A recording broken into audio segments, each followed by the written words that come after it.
या देवी सर्वभूतेषु शक्तिरूपेण संस्थिता नमस्तस्यै नमस्तस्यै नमस्तस्यै नमो नमः। ओम द्रुम दुर्गाय नमः। आज शारदीय नवरात्र का 5वां दिन है। आप सुनेंगे दुर्गा सप्तशती का 9वां और 10वां अध्याय। निशुंभ वध।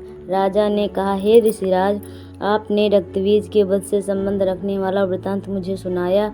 अब मैं रक्तबीज के मरने के पश्चात क्रोध में भरे हुए शुंभ व निशुंभ ने जो कर्म किया वह सुनना चाहता हूँ। महर्षि मेधा ने कहा, रक्तबीज के मारे जाने पर शुंभ और निशुंभ को बड़ा क्रोध आया और अपनी बहुत बड़ी सेना का इस प्रकार सर्वनाश होते देखकर निशुंभ देवी पर आक्रमण करने के लिए दौड़ा। उसके साथ बहुत से बड़े बड़े असुर देवी को मारने के वास्ते दौड़े और महापराक्रमी शुंभ अपनी सेना सहित चंडिका को मारने के लिए बढ़ा। फिर शुंभ और निशुंभ का देवी से घोर युद्ध होने लगा और वह दोनों असुर इस प्रकार देवी पर बाण फेंकने लगे जैसे मेघों से वर्षा हो रही हो।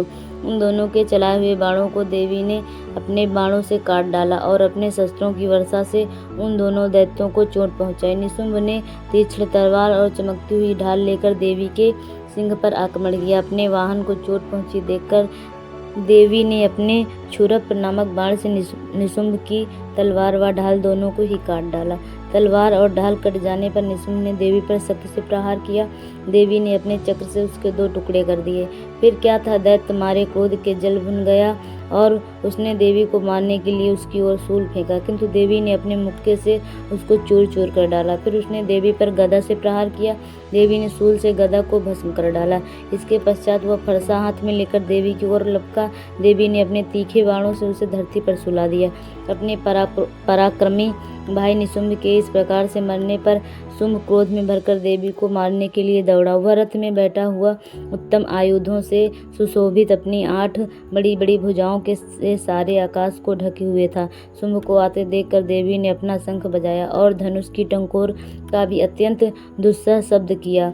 साथ ही अपने घंटे के शब्द से, जो कि संपूर्ण दैत्य सेना के तेज को नष्ट करने वाला था, संपूर्ण दिशाओं में व्याप्त कर दिया। इसके पश्चात देवी के सिंह ने भी अपनी दहाड़ से, जिसे सुन बड़े बड़े बलवानों का मद चूर चूर हो जाता था, आकाश और पृथ्वी 10 दिशाओं को पूरित कर दिया। फिर आकाश में उछलकर काली ने अपने दांतों तथा हाथों को पृथ्वी पर पटका।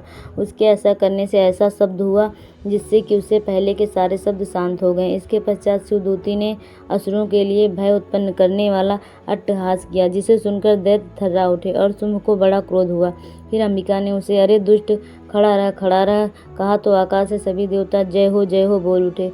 शुंभ ने वहां आकर ज्वालाओं से युक्त एक अत्यंत भयंकर शक्ति छोड़ी, जिसे आते देखकर देवी ने अपने मोहल्का नामक शक्ति से काट डाला। हे राजन, फिर शुंभ के सिंहनाद से तीनों लोग व्याप्त हो गए और उसकी प्रतिध्वनि से ऐसा घोर शब्द हुआ जिससे इससे पहले के सब शब्दों को जीत लिया।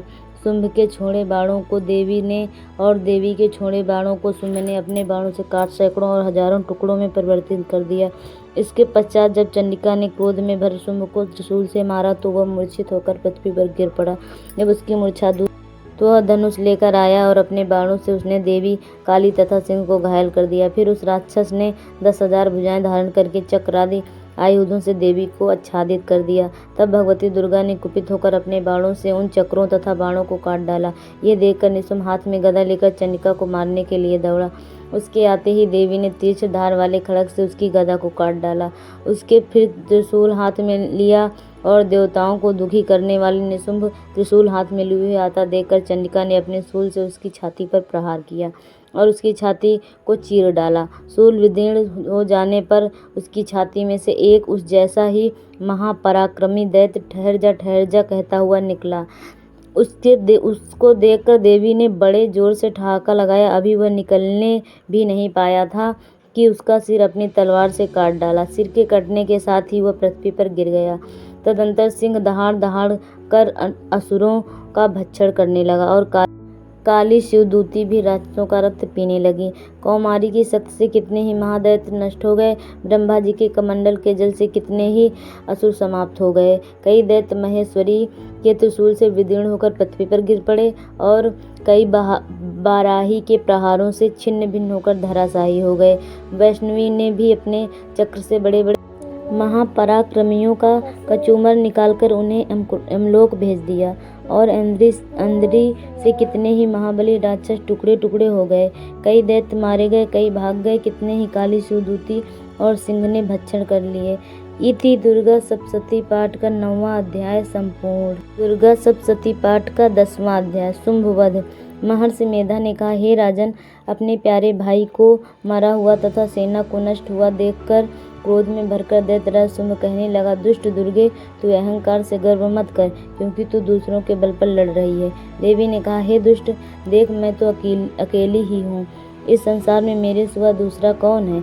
ये सब मेरी शक्तियाँ हैं। देख, ये सब की सब मुझ में प्रविष्ट हो रही हैं। इसके पश्चात ब्रह्मणी आदि सब देवियाँ उस देवी के शरीर में लीन हो गईं और देवी अकेली रह गईं। तब देवी ने कहा, मैं अपनी ऐश्वर्य शक्ति से अनेक रूपों में यहाँ उपस्थित हुई थी। उन सब स्वरूपों को मैंने समेट लिया है। अब अकेली ही यहाँ खड़ी हूँ।